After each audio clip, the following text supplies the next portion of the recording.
dipersembahkan oleh Cappuccino mau? Kenyangnya bikin kamu super happy.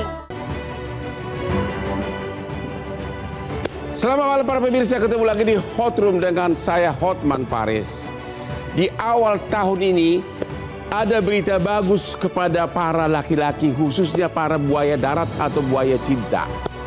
Karena secara tiba-tiba Gubernur DKI mengeluarkan peraturan gubernur yang semakin mempertegas bahwa ASN boleh poligami. Ada apa? Kenapa sangat mendesak sampai harus keluar peraturan gubernur? Apakah memang sudah begitu banyak ASN di ibu kota ini yang ingin punya istri 2 atau 3? Ada apa ini? Inilah Hot Room, polemik pergub aturan poligami ASN.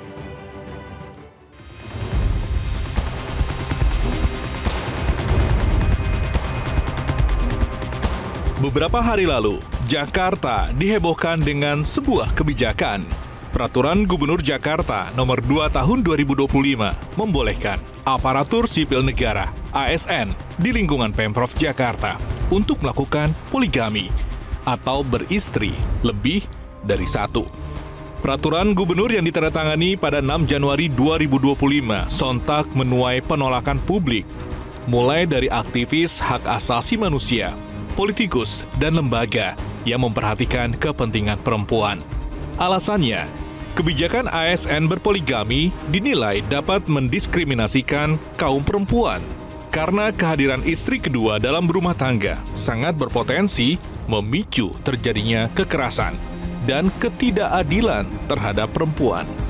Padahal, jika mengacu konsep pernikahan, menjaga kesetaraan antara laki-laki dan perempuan sangatlah penting agar tercipta harmonisasi dalam keluarga. Namun Pemprov Jakarta pun berdalih kehadiran Peraturan Gubernur Nomor 2 Tahun 2025 justru memang dibuat untuk melindungi keutuhan rumah tangga para ASN. Pasalnya, pada tahun 2024 lalu, Pemprov Jakarta mencatat setidaknya ada 116 laporan perceraian oleh ASN. Berangkat dari kasus inilah, Pemprov Jakarta sengaja memperketat proses poligami untuk ASN agar tidak mudah kawin cerai. Artinya, beristri lebih dari 1 boleh, asalkan tidak dilakukan sembarangan. Harus mengikuti ketentuan hukum yang sudah diatur. Kini, pro kontra kebijakan ASN di Jakarta boleh berpoligami masih terus bergulir. Entah siapa benar atau salah, siapa yang untung atau rugi. Namun yang terpenting, jangan sampai kebijakan tersebut justru tidak didukung sepenuhnya oleh masyarakat. Karena faktanya, tidak semua perempuan di Indonesia rela untuk dipoligami.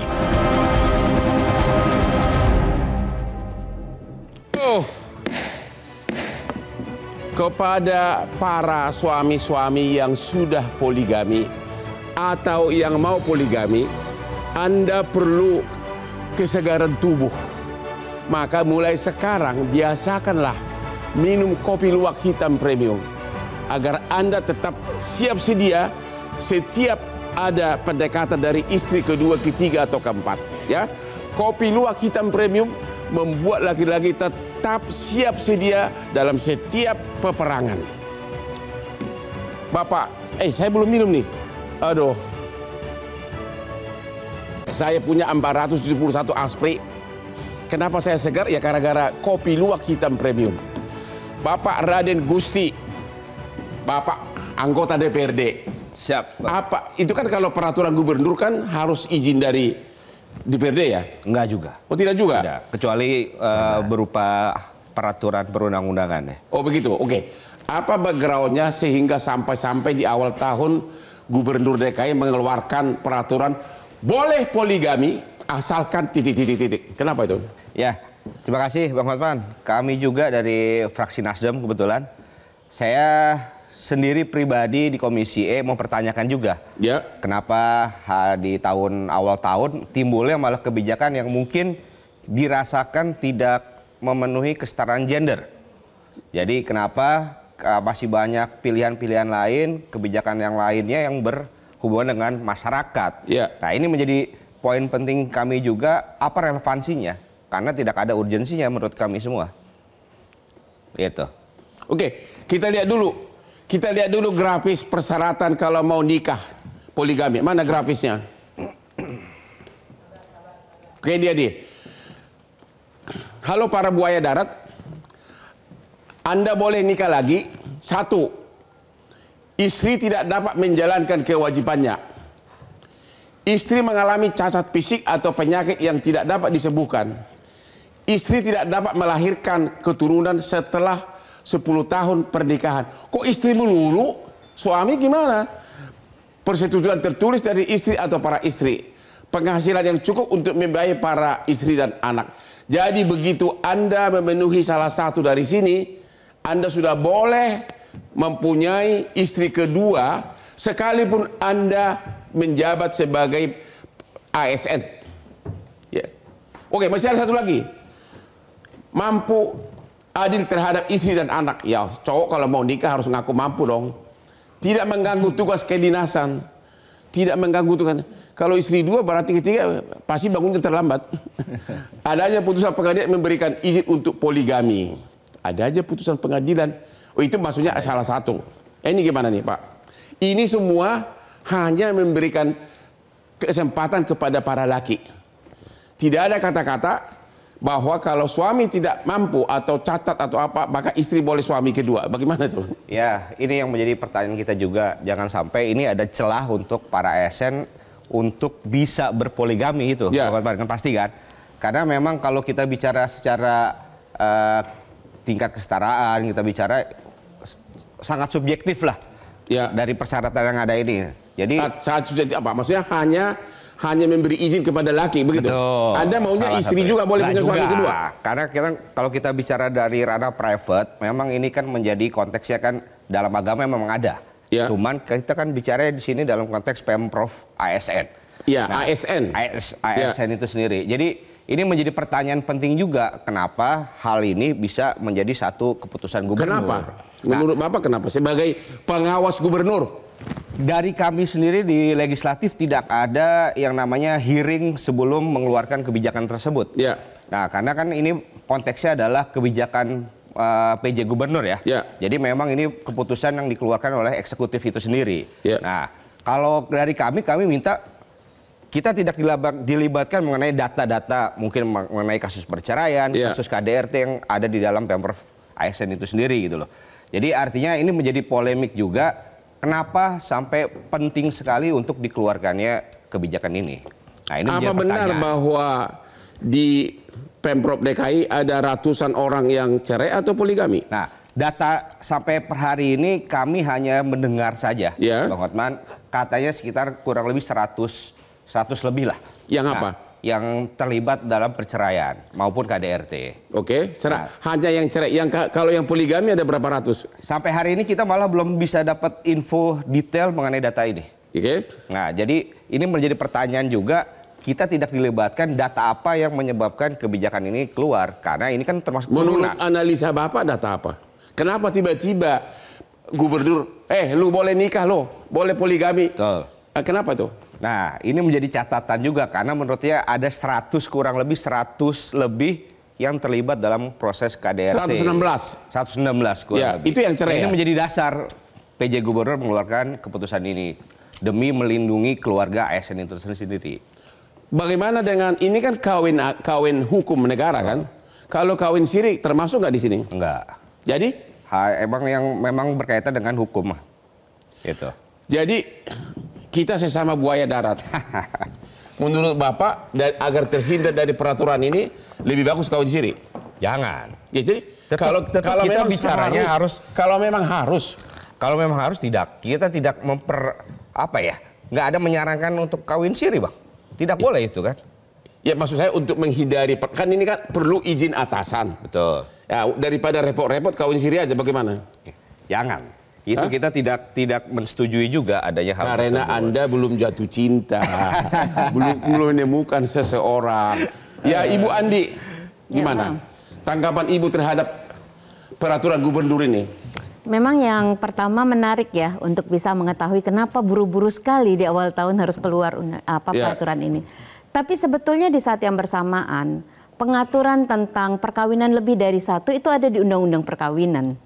Dan juga ada PP 83, PP 10 tahun 83 yang sudah diperbaiki dengan atau diperbaharui dengan juga PP nomor 45 tahun 90 yang sebetulnya juga mengatur bahwa boleh kawin lagi itu, boleh. Bahkan ada putusan Mahkamah Konstitusi tahun 2007 yang bilang boleh kawin lagi kalau sesuai dengan hukum.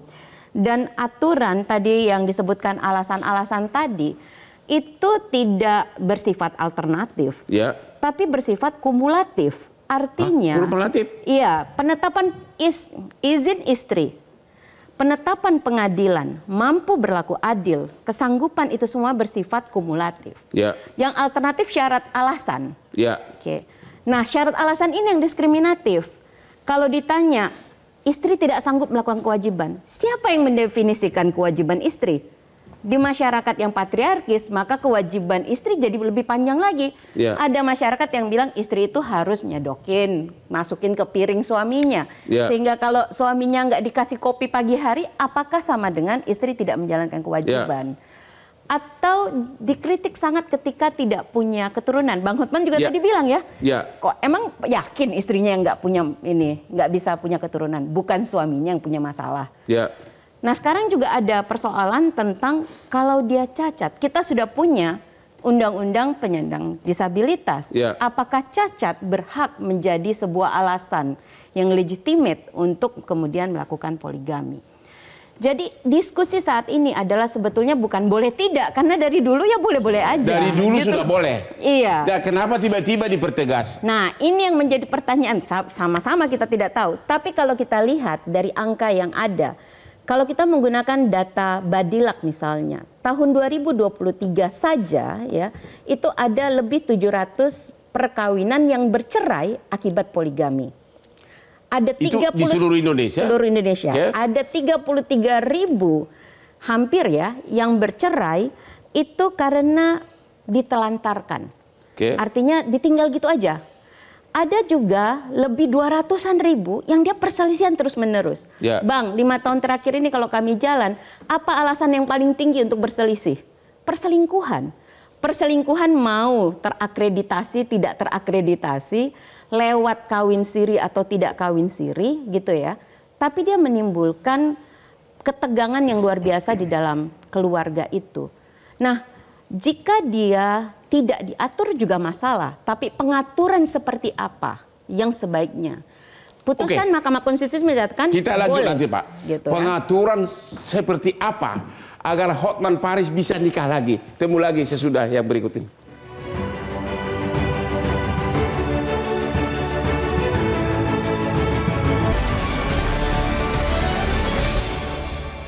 Dipersembahkan oleh Ovaltino mau, kenyangnya bikin kamu super happy. Halo para laki-laki soleh, halo para buaya darat, halo para buaya cinta. Berikut ini adalah grafis tentang syarat-syarat untuk poligami. Ya,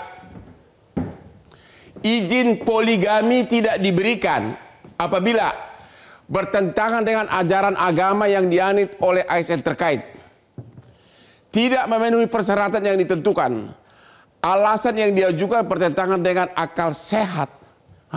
Akal sehat apa itu? Berpotensi mengganggu tugas kedinasan, melanggar ketentuan peraturan perundang-undangan lainnya. Ini kok terlalu umum ini Pak? Bertentangan dengan akal sehat. Bagaimana Pak? Di mana izin mau poligami bertentangan dengan akal sehat? Kalau istri keduanya cantik banget itu mah akal sehat gitu. Gimana Pak? Pertama ini aturan dari mana? Ini kan aturan dari Pergub ya? Pergub ya? Ya, aturan dari Pergub. Tentunya jangan nanya ke saya Bang, yang ngeluarin Pergub kan.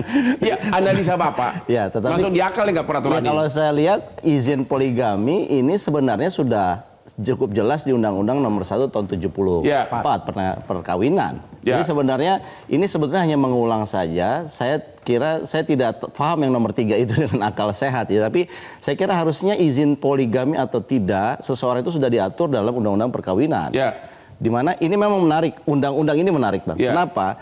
Karena kita ini menganut masing-masing agama punya cara perkawinan sendiri. Ya. Dan dalam hal ini ketika kita bicara poligami sebenarnya dimaksudkan adalah agama Islam. Ya. Sedangkan di agama yang lain tidak begitu tegas diatur ya. Misalkan di Kristen tidak boleh bahkan tidak boleh cerai malah di tidak boleh Katolik cerai hanya satu seumur hidup, makanya cara yang lain. Hidup, ya. Maksud saya undang-undang ini mengatur kita punya beragam aturan tentang perkawinan itu. Kemudian dibuatlah undang-undangnya di mana masing-masing agama punya kebiasaan, punya apa istilahnya tradisi yang negara akui. Nah, persoalannya adalah ketika ini masuk ke ranah ASN. Kan kalau Undang-Undang Nomor 174 itu berlaku untuk semua warga negara. Seluruh. Nah, sekarang orang ASN bertanya, "Lah saya bisa dong berpoligami?" Cuman semakin bisa kan. Negara menurut saya dalam Pergub ini sebetulnya ingin mengatur sesuatu yang mungkin tidak terlalu ketat. Mungkin ada persoalan di kalangan ASN. ASN ini gini Bang, dibandingkan masyarakat umum, gajinya setiap tahun naiknya jelas. Relatif lebih sejahtera. Sehingga muncullah isu-isu bahwa ASN ini punya kesempatan dia untuk berpoligami ketika dia udah jabatannya tinggi. Perselingkuhan, perceraian, dan kemudian perseteruan keluarga banyak di kalangan ini. Tentunya ini akan mengganggu kerja ASN. Jadi daripada mengganggu kerja, gubernur bilang, gue dukung deh, lu nikah lagi gitu. Makanya Pergub ini sebenarnya perlu komunikasi yang bagus. Karena Pergub ini seolah-olah kalau dibaca di masyarakat dan abang juga narasikan, seolah-olah menggiring orang untuk ayo dong berpoligami, tapi ada syaratnya. Sebenarnya kebalikan. Dengan syarat Pergub ini, orang ASN kalau berpoligami jadi makin berat. Kenapa? Harus izin istri pertama. Itu undang-undang. Harus masuk ke Dewan Pertimbangan. Nanti ada juga izin pengadilan. Sekarang kalau misalkan dia harus disidang di Dewan Pertimbangan poligami atau tidak, lelaki mana yang mau disidang atas keputusan pribadinya? Artinya dia bilang kalau dia ASN DKI dengan aturan begini, udah capek kita berpoligami dengan aturannya, mendingan tidak. Kawin siri aja. Nah, kalau kawin siri atau tidak kan nggak boleh ASN kawin siri. Dalam arti kebirokrasian. Kan mereka nggak boleh kawin siri. Kalau boleh ketahuan. Iya, kalau ketahuan kan ada hukuman. Buat ASN itu. Makanya saya kira ini sebenarnya untuk memperketat. Kalau ASN yang baca ini dia akan berpikir 2-3 kali dibandingkan sebelum ada pergub. Jadi menurut Anda peraturan gubernur ini justru untuk menekan angka kawin poligami. Menekan poligami yang kemudian menimbulkan kinerja ASN, pelayanan publiknya jadi bermasalah. Bukannya lebih lancar kalau kita punya istri muda? Ya, tergantung orang ya. Tapi saya kira begini, yang menjadi pertanyaan saya adalah di dalam pengantar Pergub itu juga diterangkan oleh Pak Menteri Dalam Negeri dan Wakil Menteri Dalam Negeri ini untuk melindungi ASN dan keluarganya, Pergub ini. Kenapa dilindungi? Bukan, persoalan saya begini, kenapa yang hanya dilindungi DKI saja? Ini kan aturan gubernur DKI. Kenapa nggak diangkat jadi peraturan Menteri Dalam Negeri misalkan? Seluruh Indonesia. Jadi ada satu historical yang agak aneh sebetulnya. Kenapa kok tiba-tiba tadi Pak Dewan DPRD mengatakan tidak ada konsultasi. Muncul tiba-tiba di bulan pekan kemarin, Januari. Tidak ada diskusi masyarakat juga. Dan kalau kita ingin bicara public policy-nya seluruh Indonesia melindungi ASN, kan seharusnya seluruh ASN. Benar. Berapa persen ASN di DKI dibandingkan seluruh Indonesia? Kan kecil. Loh, kenapa yang dilindungi mereka yang lain tidak? Nah, itu jadi pertanyaan publik. Anda setuju nggak bahwa ASN itu terang-terangan diizinkan boleh poligami? Bukan setuju atau tidak, Bang. Ini undang-undangnya sudah 40 tahun yang lalu. Boleh. Nah, kalau kemudian ASN nggak boleh, kan ASN akan bertanya, lah saya kan warga negara juga. Tidak adil kan? Jadi tetapi ada persoalan dia punya tugas kenegaraan, tugas pelayanan publik, makanya diatur. Saya kira pengaturan itu sih sah-sah saja. Tetapi saya tidak dalam kapasitas setuju atau tidak. Saya hanya ingin mengkritisi satu, aturan seperti ini yang ketat ini butuh pengawasan. Nah sekarang siapa yang ngawasin? Atasan langsung. Yang tadi abang bilang kawin siri. Lah emang atasan tahu segalanya?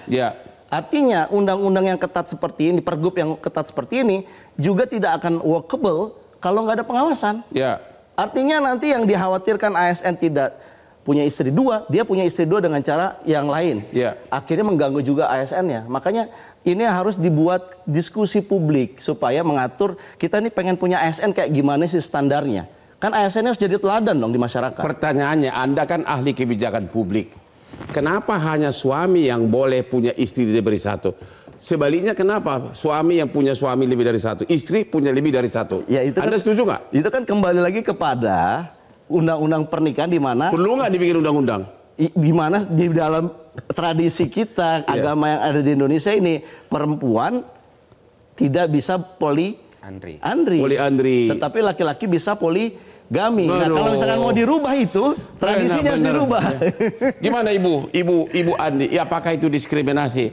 Kami cowok-cowok ini boleh punya bini banyak, sementara cewek nggak boleh. Walaupun cowoknya sudah malfunction, udah nggak berfungsi organ tubuhnya gitu loh. Kan gimana Pak? Ketika cinta pudar ya, tidak ada sebetulnya daya dari pihak lain kecuali pihak-pihak yang memiliki relasi itu. Ya.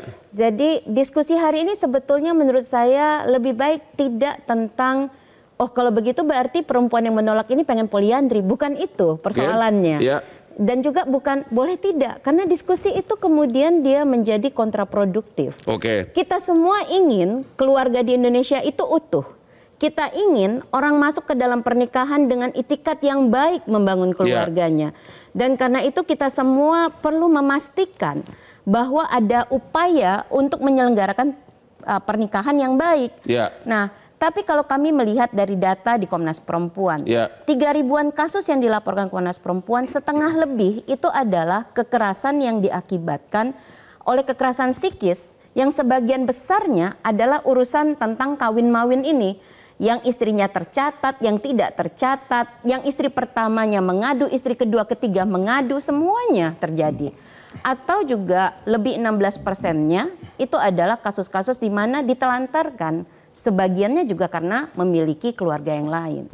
Karena itu sangat penting untuk membahas tentang boleh tidak memiliki istri lebih dari satu bersamaan dengan KUHP tentang pasal kejahatan terhadap perkawinan. Ketika orang dengan sengaja menyembunyikan alasan yang sah untuk melakukan perkawinan karena perkawinan sah sebelumnya. Termasuk atas adanya atau tidak izin dari istri atau istri-istri dan penetapan pengadilan.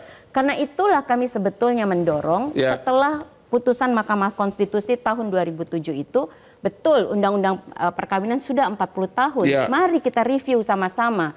Jangan-jangan celah yang diberikan untuk melakukan istri lebih dari satu ini sudah terlalu longgar. Karena itu bagaimana kita memperketatnya. Tujuannya semata-mata adalah untuk melindungi orang-orang yang paling rentan dari situ. Yaitu siapa? Yaitu perempuan dan anak. Karena itu di dalam PP, baik PP 10 tahun 83, PP 45 tahun 90 yang diterjemahkan di dalam Pergub ini juga mengatur soal perceraian. Di mana dinyatakan nafkah terhadap istri akibat suami beristri lebih dari satu perceraiannya, itu termasuk yang diatur dia boleh dapat setengah atau dia boleh dapat sepertiga. Itu bukan norma baru, itu norma yang ada di dalam peraturan yang lebih tinggi dibandingkan Pergub. Oke, kita istirahat dulu, kita akan membahas lagi apa sebaiknya harus dilakukan untuk merubah undang-undang perkawinan yang sudah 40 tahun berlaku. Hot Room.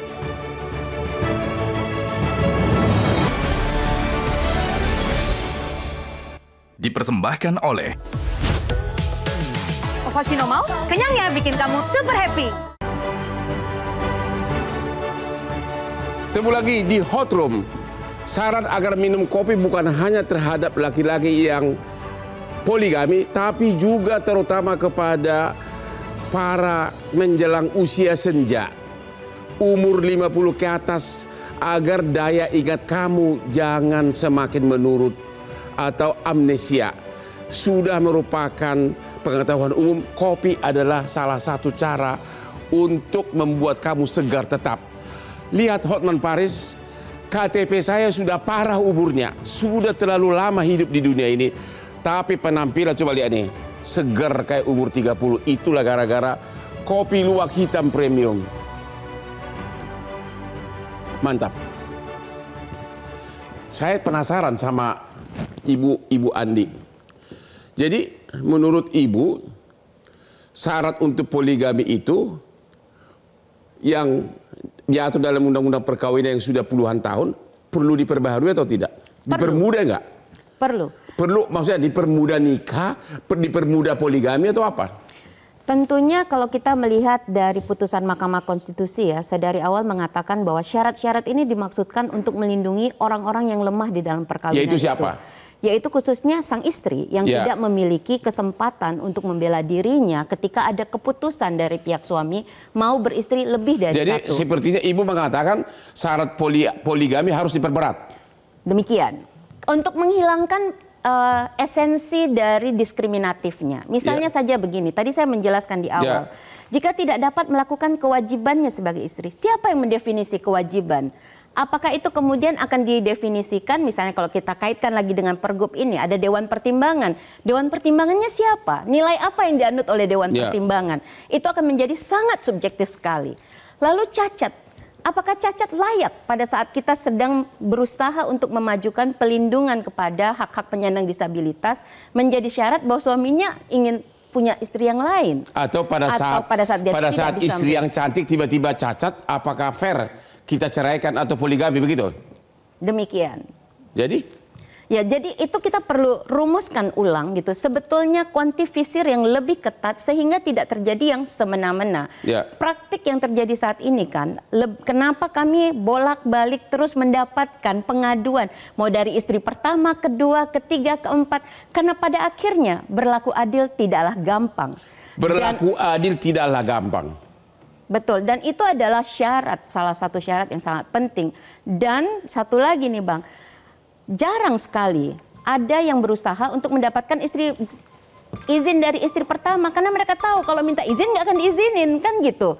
Akibatnya sembunyi-sembunyi, artinya dia menyembunyikan halangan yang sah untuk melakukan perkawinan itu. Dan karena itulah diskusi tentang revisi undang-undang perkawinan itu harus bersamaan dengan diskusi tentang bagaimana kejahatan terhadap perkawinan dikonstruksikan di dalam hukum kita. Pasal tentang kejahatan perkawinan ini juga ada di KUHP yang revisi meskipun jadi pasal 400-an gitu. Dan kita perlu sama-sama melihat bagaimana kejahatan terhadap perkawinan ini di dalam praktik pengadilan yang sudah banyak putusan pengadilannya juga. Dan itu saat ini bukan saja soal apakah perkawinannya terdokumentasi atau tidak. Jadi intinya Ibu mengusulkan agar syarat poligami diperberat karena tidak fair bagi wanita. Betul. Bagaimana pendapat DPRD kita? Kalau kita kan ini sebagai pengawas juga Bang ya. Jadi kita meminta pengennya dengan adanya polemik ini juga tidak berkelanjutan terus. Karena apa? Karena nanti akan terjadi jangan sampai ada celah di mana dengan adanya Pergub ini ada udang di balik batu. Yaitu apa? Ya ingin poligami ASN ya misalkan. Nah, yang kita pengen pertanyakan juga apakah ini kalau kita bicara bersikap adil terhadap satu atau yang kedua, ini kan akan menjadi berbicara ekonomi. Nah, apakah ini nanti ke depannya nggak akan ada timbulnya korupsi misalkan dengan adanya APBD yang ada yang DKI ini gede nih Bang. Jadi dengan ada 1-2 ini bersikap adilnya seperti apa? Kan seperti itu. Nah, ini menjadi pengawasan yang penting juga di kami untuk mengenai ASN ini bagaimana ke depan bisa berfungsi sebagai teladan. Aku penasaran. Kalau ini kan kita hanya membahas di kantor Pemprov DKI. Pemprov DKI. Kalau di DPR gimana sama DPRD? Coba, karena aku paling teman-teman saya, aspirasi saya banyak yang dekat sama DPR, DPRD. Gimana tuh? Banyak nggak DPRD sama DPR yang memang poligami? Ya, kalau itu ranahnya udah lebih ke private ya Bang ya. Tapi kalau dari saya pribadi saya tidak berpoligami pasti. Karena masih cinta sama istrinya, masih cantik istrinya. Kan?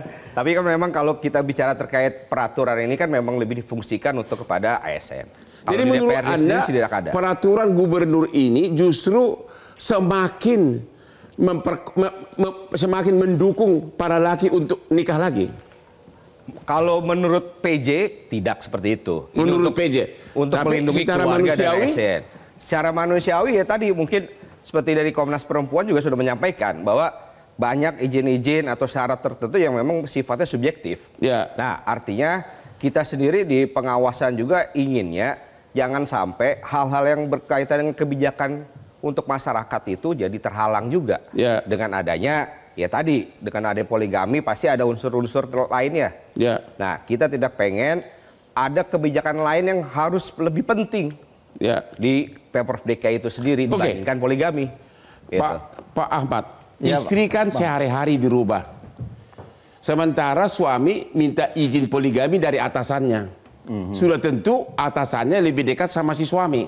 Gimana pandangan Anda? Fair nggak itu bagi istri? Istri yang di rumah hanya mendapatkan izin dari atasannya, habis itu boleh nikah gitu. Ya sebenarnya kan kalau izinnya atasannya dan yang paling dekat dengan atasannya kan diri dia sendiri, sebetulnya nggak fair ya, nggak fair buat si istri pertama tentunya. Ya. Tetapi kan ada mekanisme dia harus mendapatkan izin dari istri pertama tertulis mungkin ya atau dipanggil sehingga itu jadi klop. Ya. Tapi yang saya ingin katakan begini, apakah perlu ya di dalam Pergub ini kita memperbincangkan revisi Undang-Undang Perkawinan? Menurut saya itu akan jadi problematik lagi. Akan perang politik yang sangat dalam. Perang politik yang luar biasa karena kita ini terdiri dari berbagai beragam yang seharusnya negara itu nggak perlu atur karena itu sudah eksis jauh ketika negara tuh belum hadir. Ya. Tapi negara perlu mengatur supaya jelas pernikahan ini tercatat atau tidak. Ya. Itu kan inti dari polemik poligami. Ya.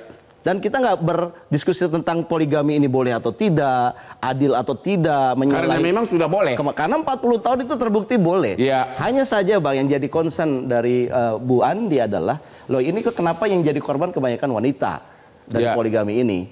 Ya kita harus katakan, ketika mengatakan korbannya wanita, saya ingin katakan mungkin ada, meskipun saya nggak tahu jumlahnya, ada juga laki-laki jadi korban.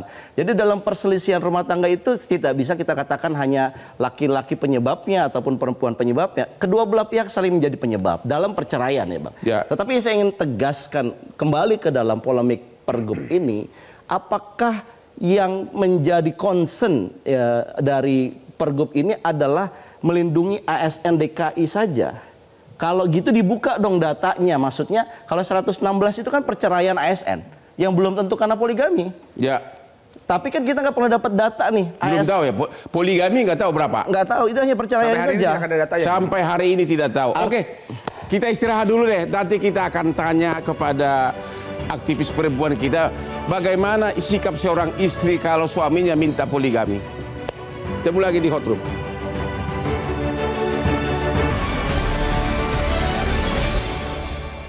Dipersembahkan oleh Cappuccino mau? Kenyangnya bikin kamu super happy.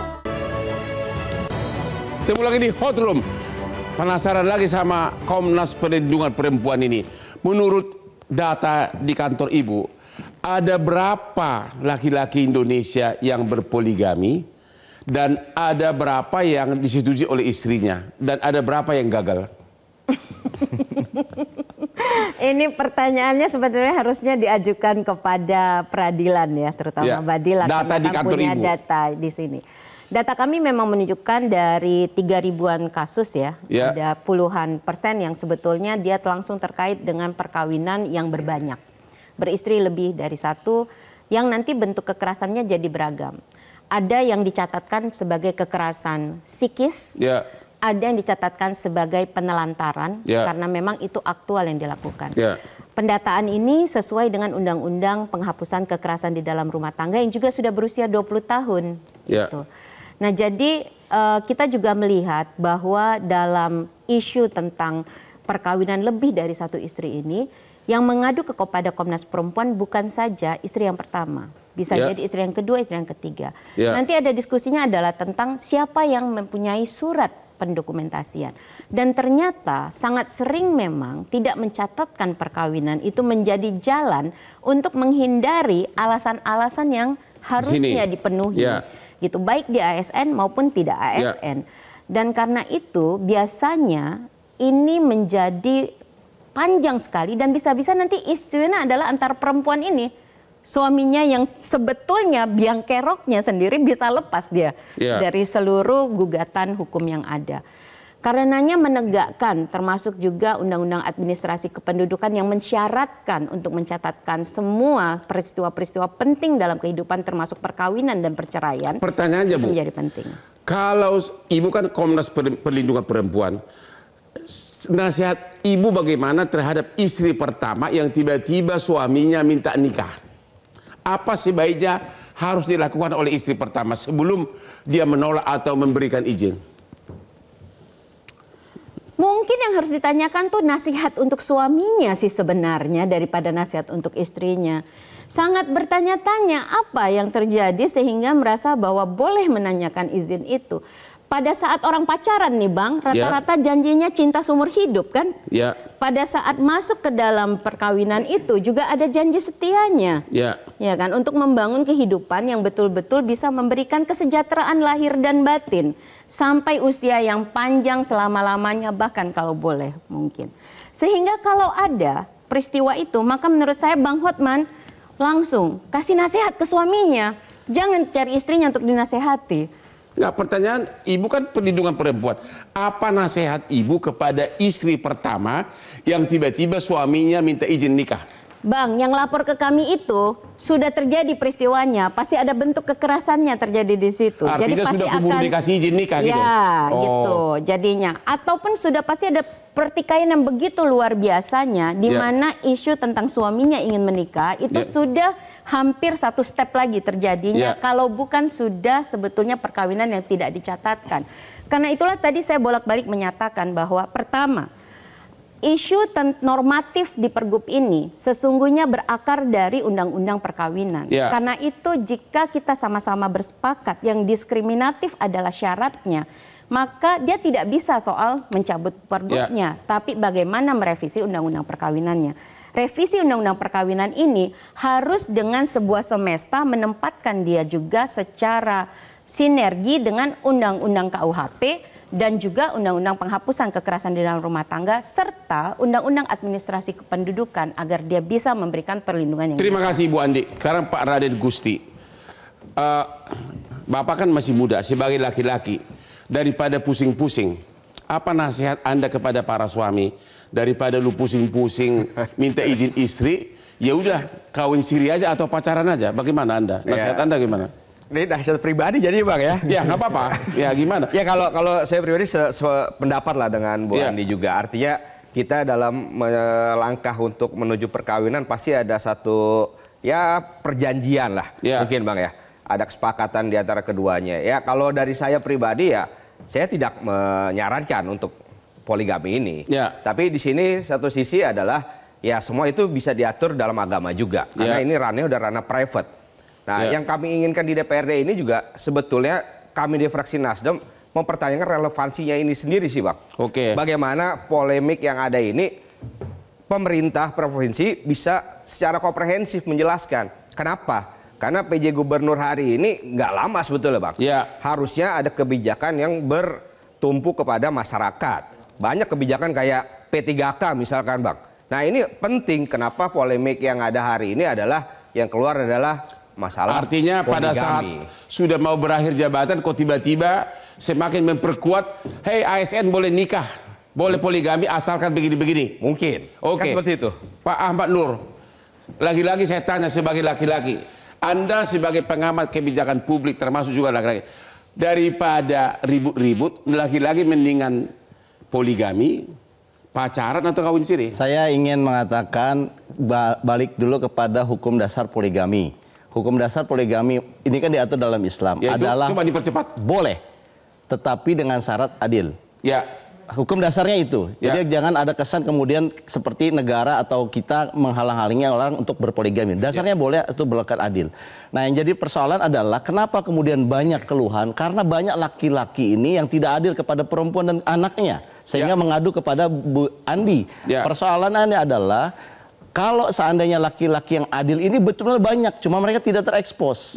Menurut saya yang perlu dilakukan adalah balik lagi, ini mengganggu nggak orang berpoligami terutama terhadap ASN. ASN sebetulnya sudah dibuat ketat Bang, bahwa Anda tidak boleh berpoligami kalau Anda mata keranjang atau budaya darat. Tetapi Anda boleh berpoligami kalau 3 syarat itu, istri dan sebagainya tadi. Oleh karena ini menurut saya ini sudah bagus diatur, hanya saja cangkupannya tidak terlalu luas, hanya terbatas pada DKI Jakarta. Terima kasih, terima kasih. Kita harus akhiri diskusi kita malam ini. Nasihat saya kepada para laki-laki, karena saya termasuk juga buaya cinta, hati-hati nikah untuk yang kedua kali, karena di awal bisa saja kau jatuh cinta, tapi dengan berjalannya waktu, cinta itu akan pudar, akhirnya kau akan mencari lagi istri ketiga dan keempat. Demikianlah akhir dari diskusi kita. Halo para buaya darat dan buaya cinta. Jangan lupa nonton Metro TV Hot Room setiap hari Rabu jam 9 malam. Silakan Pak Sidi Pak.